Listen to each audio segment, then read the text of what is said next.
YouTube live में आप लोगों का स्वागत है।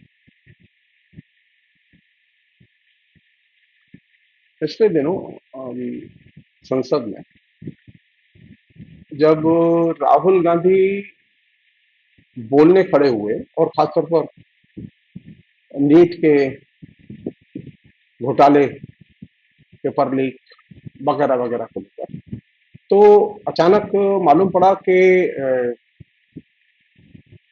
संसद के जो माइक हैं वे बंद कर दिए। अच्छा, यही घटना जो है वो खड़गे साहब के साथ भी घटी। अच्छा, प्रधानमंत्री जब बोलते हैं तो माइक बंद नहीं होते,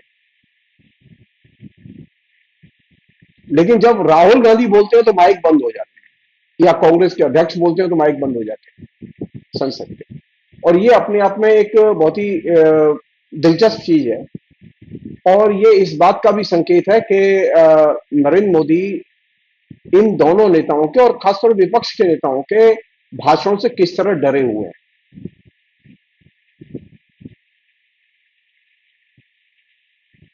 सब लोग जानते हैं कि संसद के ऊपर जो है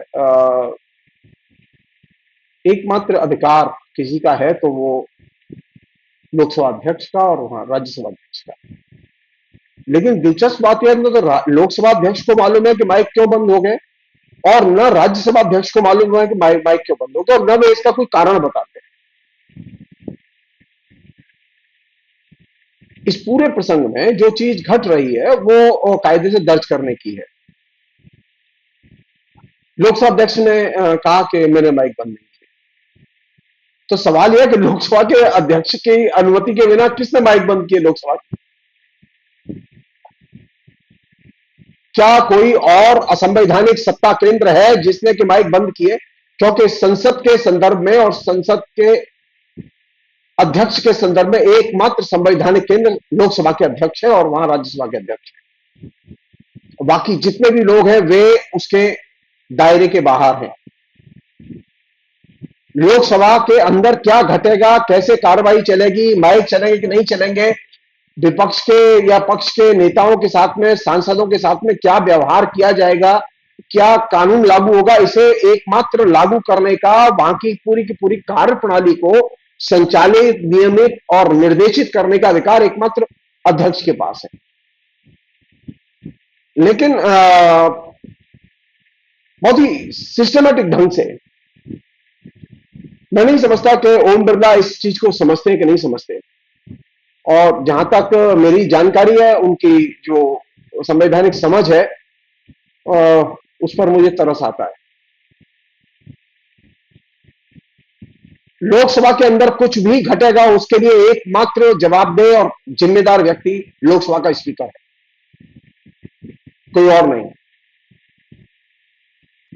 लोकसभा की स्पीकर की अनुपस्थिति या उनकी गैर जानकारी के बिना कैसे कोई लोकसभा के माइक बंद कर सकता है? जिस अधिकारी ने माइक बंद किए उसको क्यों नहीं नोटिस दिया गया और क्यों नहीं सस्पेंड किया गया, निकाला गया? कोई तो है जिसकी नींद हराम होती है राहुल गांधी के बोलने से। कोई तो है जिसकी कांग्रेस के अध्यक्ष के बोलने से राज्यसभा में नींद हराम होती है, और जिसकी नींद हराम होती है वही उन माइक को नियंत्रित करता है। सब लोग जानते हैं कि अभी लोकसभा के अध्यक्ष का कोई अस्तित्व नहीं है। भारत में अभी किसी भी मंत्री का भी कोई स्वतंत्र अस्तित्व नहीं है। अगर अस्तित्व है तो सिर्फ एकमात्र है, वो है नरेंद्र मोदी का। वो जो आरएसएस में जो है ना, एक नायक के अनुवर्ती होके काम करने की जो पद्धति, जो आरएसएस का उसूल है, एक नायकानुवर्ती शासन पद्धति, तो एक नायकानुवर्ती शासन पद्धति को बाकायदा इन प्रिंसिपल केंद्र सरकार में लागू किया जा चुका है। पिछले 10 साल से उसकी प्रैक्टिस चल रही है।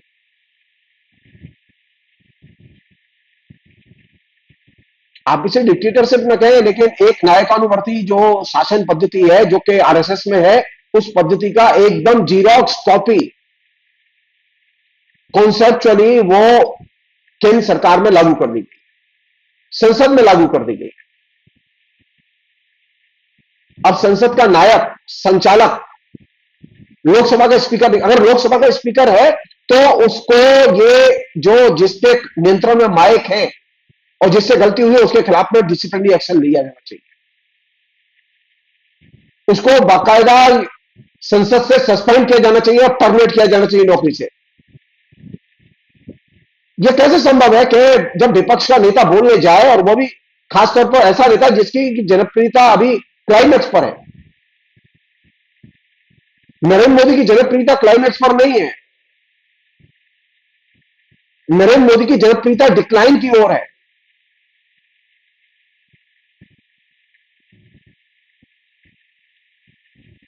और एक और मंत्री है नरेंद्र मोदी की सरकार में, किरण रिजिजू। और किरण रिजिजू की हालत यह है कि उनको यह समझ ही नहीं आती कि संसद में क्या उठाया जाए। संसद किसके लिए है? ये किरण रिजिजू नहीं बोल रहे जो अभी एक वीडियो और उसका अंश जो बाहर प्रचलन में है। मोदी सरकार का मानना है कि नीट की परीक्षा का घोटाला और उसका जो स्कैंडल है वो संसद में डिस्कस करने लायक विषय नहीं है। क्या संसद में जनता की समस्याएं डिस्कस नहीं की जानी चाहिए? नरेंद्र मोदी ने एक पद्धति विकसित की है और बहुत ही शानदार ढंग से विकसित की है, और वह संसद का अपमान है। वो यह कि जनता की समस्याओं पर संसद में बहस मत करो। जनता की समस्या है महंगाई, जनता की समस्या है कि राज्यों के अधिकारों पर केंद्र सरकार लगातार हमले कर रही है राज्यपालों के जरिए। जनता की समस्या है कि जनता के से बेशुमार टैक्स वसूली की जा रही है और जीएसटी के नाम पर व्यापारियों को तरह तरह से उत्पीड़ित किया जा रहा है, परेशान किया जा रहा है। लेकिन ये सब समस्याएं आप संसद में डिस्कस नहीं कर सकते। ये पिछले 10 साल में नरेंद्र मोदी ने मॉडल विकसित किया कि जनता की समस्याओं के लिए संसद नहीं है। जनता की समस्याएं लॉ एंड ऑर्डर की समस्याएं हैं और जनता की समस्याओं के लिए प्रशासनिक मशीनरी है, वहां वो काम कर रही है। अगर आपकी कोई शिकायत है तो आप ऑनलाइन कंप्लेंट दर्ज करा दीजिए, हम एक्शन ले लेंगे।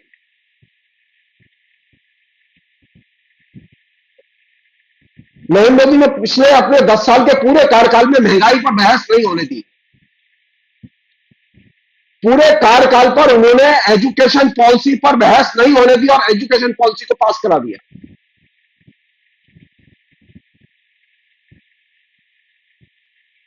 नरेंद्र मोदी के लिए संसद बेमानी है। हम साफ कहना चाहते हैं, संसद जनता के लिए और जनता की समस्याओं के लिए, वह छोटी समस्याएं हो या बड़ी समस्याएं हो। आपने 35,000 करोड़ रुपया हिंदुस्तान की जनता का खर्च किया अयोध्या के नव निर्माण पर, संसद से बिना पूछे किया। सांसदों से कोई डिस्कस तक नहीं किया गया।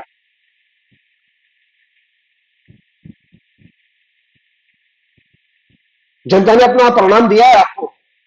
फैजाबाद की जनता ने बीजेपी और नरेंद्र मोदी के अयोध्या के राम मंदिर मॉडल को पूरी तरह से, नई अयोध्या के विकास के मॉडल को पूरी तरह से अस्वीकार कर दिया है। क्योंकि आपने जनता की राय नहीं सुनी कि जनता क्या चाहती है, जनता के साथ क्या गुजर रही है, अयोध्या में क्या गुजरी है। आपने कभी जनता की सुनी नहीं। जनता की राय को संसद में आने भी नहीं दिया, संसद में दर्ज भी नहीं होने दिया।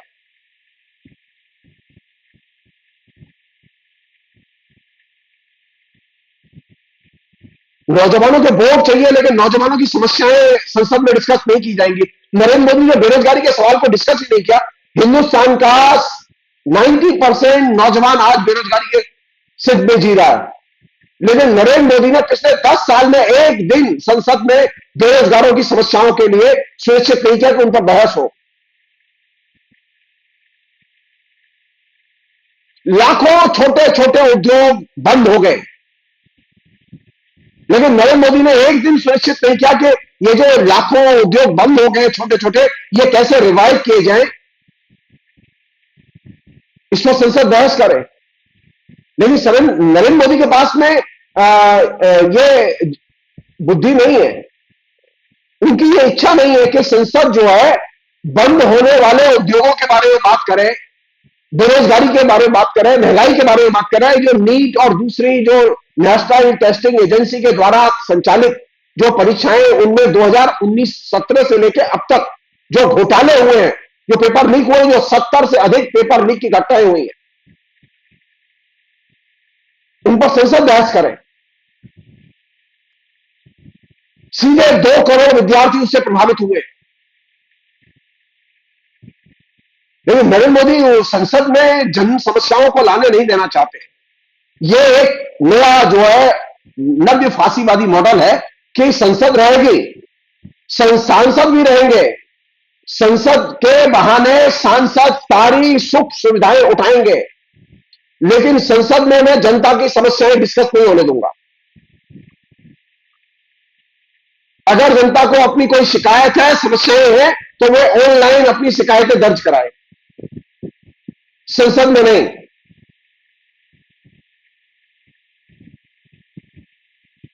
हम साफ कहना चाहते हैं यह संसद के अधिकार का एक तरह से हनन है, संविधान की स्पिरिट का हनन है। नरेंद्र मोदी ये चीज भूल रहे हैं।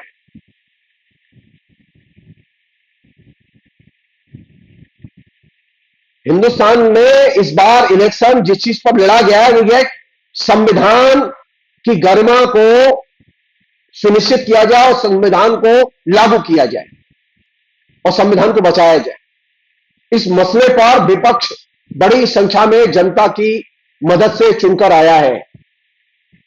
संविधान का प्रश्न, संसद का प्रश्न, संसद की गरिमा, संसद का दायरा, लोकतंत्र का दायरा तय करता है। आप लोकतंत्र के दायरे को प्रशासनिक दायरे में कैद कर देना चाहते हैं, और यह नरेंद्र मोदी का जो मॉडल है, यह एक तरह से फासिस्ट मॉडल है। लोकतंत्र का मतलब प्रशासनिक मशीनरी नहीं है, लोकतंत्र का मतलब डबल इंजन नहीं है। नरेंद्र मोदी जब डबल इंजन कहते हैं तो उनका कहने का मतलब यह विधानसभा और लोकसभा में बातें मत करो, मशीन से बातें करो। तुम्हारी कोई शिकायत है तो उसे ऑनलाइन दर्ज करो। विधानसभा तुम्हारी शिकायतों के लिए नहीं है और लोकसभा तुम्हारी शिकायतों के लिए नहीं। और ये जो मॉडल है जो नरेंद्र मोदी ने विकसित किया है, ये नव्य फांसीवादी मॉडल है, जिसमें जनता की समस्याओं को संसद में न उठाया जाए, इसकी पूरी व्यूह रचना रची गई और इसके लिए तरह तरह के बहाने तलाशे जा रहे हैं। मेरा मानना है कि सांसदों को इस बात पर अड़ना चाहिए कि जनता की जो ज्वलंत समस्याएं हैं उन पर संसद में सबसे पहले विचार हो। अफसोस की बात है, अफसोस की बात है कि राष्ट्रपति बोल सकता है लेकिन विपक्ष नहीं बोल सकता। राष्ट्रपति ने अभिभाषण में नीट और परीक्षा के संबंध में अपने वक्तव्य में बात कही है, तो विपक्ष क्यों नहीं कह सकता इस बात को? बीजेपी के सांसद क्यों नहीं बोलते नीट की परीक्षा के संदर्भ में? किसने उनके ऊपर पाबंदी लगाई है? ये जो एक मॉडल विकसित किया जा रहा है कि नहीं, अपने भी सांसदों से को समझाया गया है कि देखो तुम लड़ जाओ, तुम चाहे जैसा नॉनसेंस करो, तालियां पीटो, हल्ला करो, जय श्री राम करो, जय जगन्नाथ करो, जो इच्छा हो बोलो, लेकिन संसद में जनता की समस्याएं डिस्कस मत होने दो और जनता की समस्याएं जो उठाए उसे हूट करो। आम लोगों को यह चीज समझनी है कि संसद को यह एक तरह से निरर्थक बनाने की सुनिश्चित और सुसंगठित साजिश है।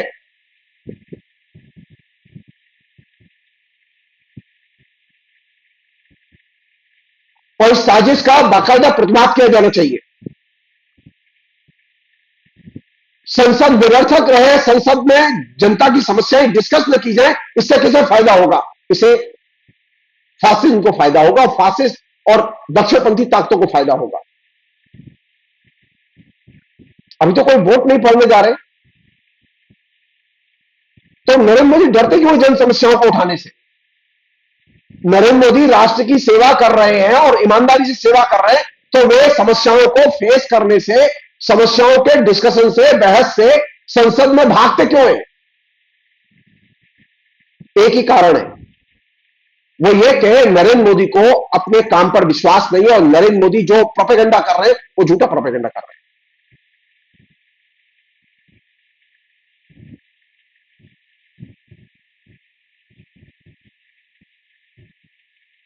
हकीकत यह है कि सीबीआई की जांच की आड़ में नरेंद्र मोदी अपने असली कल्प्रिट अपराधी अधिकारियों को बचाना चाहते हैं। सीबीआई के जरिए छोटे भाइयों पर नीचे एक्शन किए जा रहे हैं।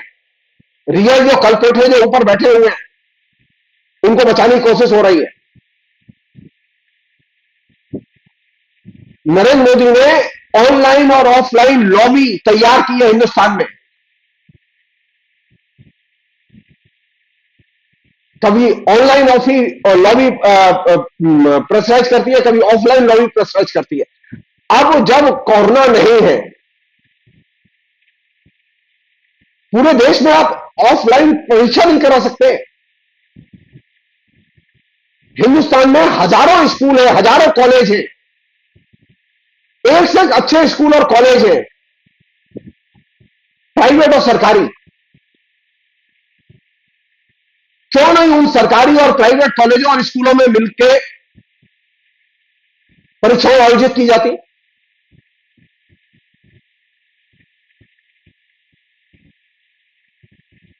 जहां जिस कंडीशन में परीक्षाएं देते हैं, वो कंडीशन देख रहे वो कोई भी व्यक्ति उसे चिंता होगी कि हिंदुस्तान कितना नरक है।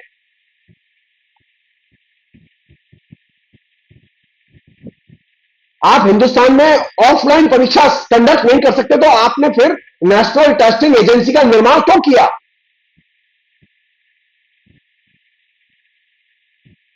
ऑनलाइन परीक्षाओं की व्यवस्था अमेरिका में नहीं है। नरेंद्र मोदी से हम साफ कहना चाहते हैं, ब्रिटेन में नहीं है, फ्रांस में नहीं है। लोग जो भी परीक्षाएं देते हैं ऑफलाइन देते हैं। ये जो ऑनलाइन परीक्षाएं होंगी, अब फिर नया शेड्यूल निकाला है नेशनल टेस्टिंग एजेंसी ने, और ये संकेत है इस बात का कि कोई रैकेट है जो इन परीक्षाओं के नाम पर चल रहा है। वो क्या रैकेट है, ये विद्यार्थी अच्छी तरह से जानते हैं, जो शिक्षक पर ड्यूटी देते हैं वो अच्छी तरह से जानते हैं।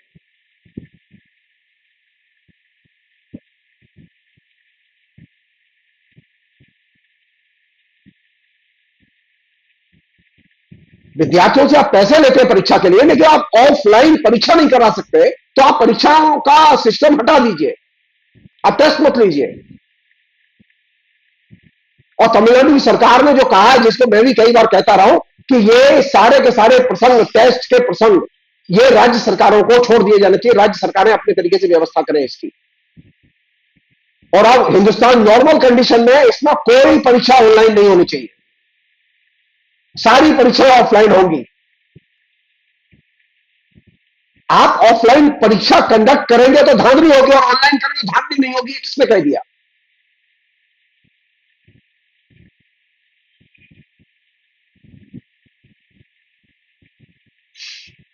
Narendra Modi offline online lobby के दोनों धड़ों का इस्तेमाल कर रहे हैं और बहुत अच्छी वसूली चल रही है इसमें।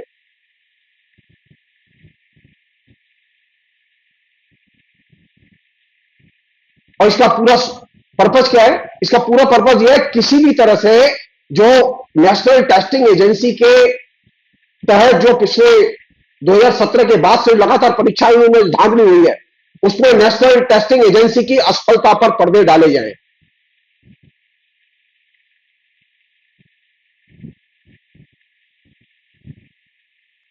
और इस क्रम में सीबीआई का भी मैनिपुलेशन हो रहा है, मीडिया का भी मैनिपुलेशन हो रहा है, न्यायपालिका का भी मैनिपुलेशन हो रहा है। हमारी मांग है साफ कि 2017 से लेकर अब तक जितनी भी परीक्षाएं हुई है, उनकी थोरो जांच कराई जानी चाहिए, और वो पार्लियामेंट्री कमेटी के जरिए जांच कराई जानी चाहिए, ज्वाइंट पार्लियामेंट्री कमेटी के जरिए। 2 करोड़ विद्यार्थियों की परीक्षाएं कैंसिल हुई है, और यह सामान्य चीज नहीं है।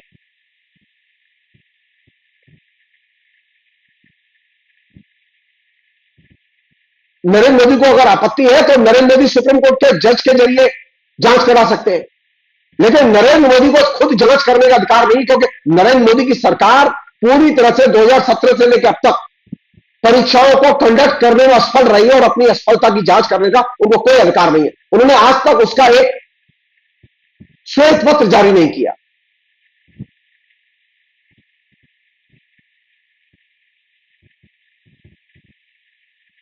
नरेंद्र मोदी का जो मॉडल है, जो प्रचलन में है, जिसके हम सब लोग शिकार हैं, वो ये है कि नरेंद्र मोदी जो ऊपर बोलते हैं उसमें सबसे जो महत्वपूर्ण चीज है वो छिपी रहती है, और वो क्या है? वो है झूठ। नरेंद्र मोदी की कोई भी पॉलिसी, कोई भी स्टैंड, नरेंद्र मोदी के मंत्री का कोई भी पॉलिसी, कोई भी स्टैंड झूठ के बिना कंप्लीट नहीं होता। नरेंद्र मोदी की राजनीति में झूठ ही सर्वस्व है, सच ही सर्वस्व है। इस नारे को नरेंद्र मोदी अस्वीकार करते हैं। वो जो संस्कृत में कहते थे ना, सत्यम ब्रूयात, नरेंद्र मोदी को तो इस पदवंत से ही नफरत है। नरेंद्र मोदी को सत्यमेव जयते के नारे से ही नफरत है। अब हालत इतनी खराब हो गई है कि संविधान की जय हो, संविधान जिंदाबाद, ये बोलना भी अपराध हो गया है।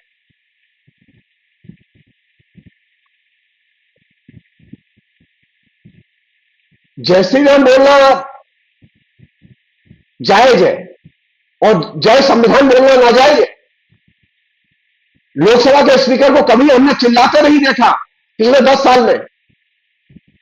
जब उसने सांसदों को रोका हो कि आप जय श्री राम और हर हर महादेव क्यों बोल रहे हैं।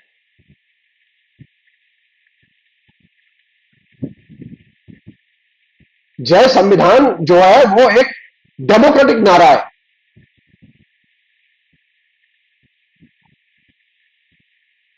और एक और चीज है जो कि इस संविधान के साथ और इस संविधान की प्रति के साथ इस बार राहुल गांधी सिंबॉलिकली लेकर घुसे हैं। नरेंद्र मोदी के लिए वो चेतावनी है।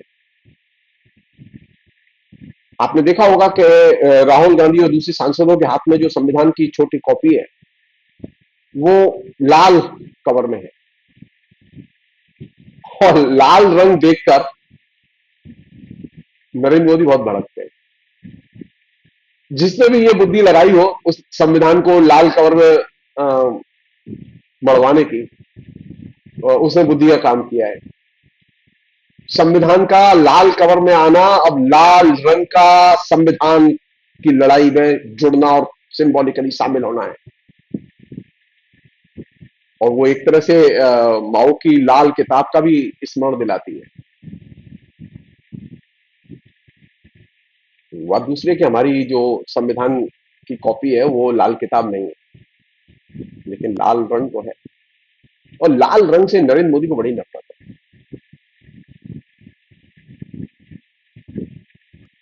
तो राहुल गांधी ने संविधान की, और विपक्ष के नेताओं ने संविधान की कॉपी लेकर जो संसद में शपथ ली और दिखाया उसे, उसमें उन्होंने एक साथ कई संदेश दिए। पहला संदेश ये दिया कि संविधान मरा नहीं है, संविधान जिंदा है। दूसरा संदेश ये दिया कि लाल रंग मरा नहीं है, जिंदा है। और तीसरा सबसे बड़ा संदेश ये दिया कि विपक्ष मरा नहीं है, वो जिंदा है। और जिंदा विपक्ष, जिंदा लाल और जिंदा संविधान, ये तीनों चीजें नरेंद्र मोदी के लिए सिरदर्द है। और ये तीनों चीजें, संविधान, लाल और लोकतंत्र, ये तीनों चीजें जनता के हितों और जनता की समस्याओं की अभिव्यक्ति से गहरे जुड़ी हुई हैं। इन तीनों चीजों का संसद को नए सिरे से सक्रिय करने और संसदीय लोकतंत्र में नई ऊर्जा भरने से गहरा संबंध है। और यही वजह है कि नरेंद्र मोदी को अब परेशानी ज्यादा हो रही है, आने वाले दिनों में और भी ज्यादा होगी। मैं सिर्फ संकेत दे रहा हूं।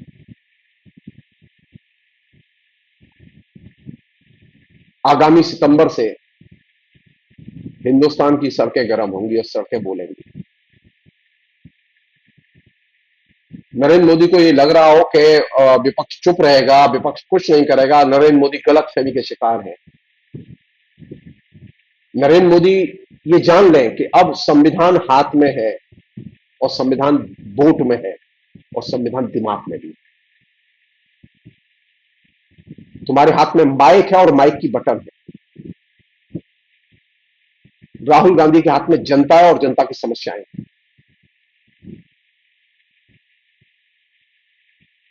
और जिस नेता के हाथ में जनता और जनता की समस्याएं होती हैं, वो नेता बहुत खतरनाक होता है, और वो अब तो लाल किताब के साथ आ रहा है। तो ये चुनौती गहरी है, और ये लोकतंत्र की और संसद की सत्र की अच्छी शुरुआत। और इसने जो पहली चीज उद्घाटित की है, वो ये कि लोकसभा के स्पीकर का, राज्यसभा के स्पीकर का अपना कोई वजूद नहीं है, वहां कोई और है जो इनको नियंत्रित करता है और निर्देशित करता है। और ये इन दोनों के लिए, लोकसभा के स्पीकर और राज्यसभा के स्पीकर, इन दोनों के लिए बहुत ही अपमानजनक है कि इनके रहते हुए ये अधिकारहीन कर दिए जाए। ये बहुत ही अपमानजनक है।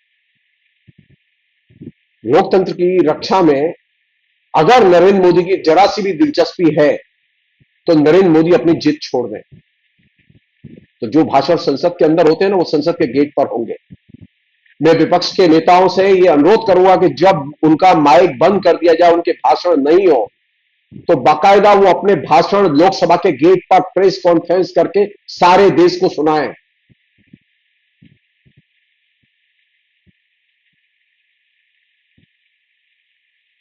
अपने तमाम पार्टी के वीडियोग्राफर विद इंटरनेट कनेक्शन संसद के गेट पर लेकर जाएं और लाइव टेलीकास्ट करें। नरेंद्र मोदी को डर यह है कि राहुल गांधी बोलेंगे तो उसका लाइव टेलीकास्ट होगा और वो सारी दुनिया को दिखाई देगा, सारे देश को दिखाई देगा। तो नरेंद्र मोदी ये भूल जाते हैं कि इंटरनेट कनेक्शन नरेंद्र मोदी के बाप का नहीं है।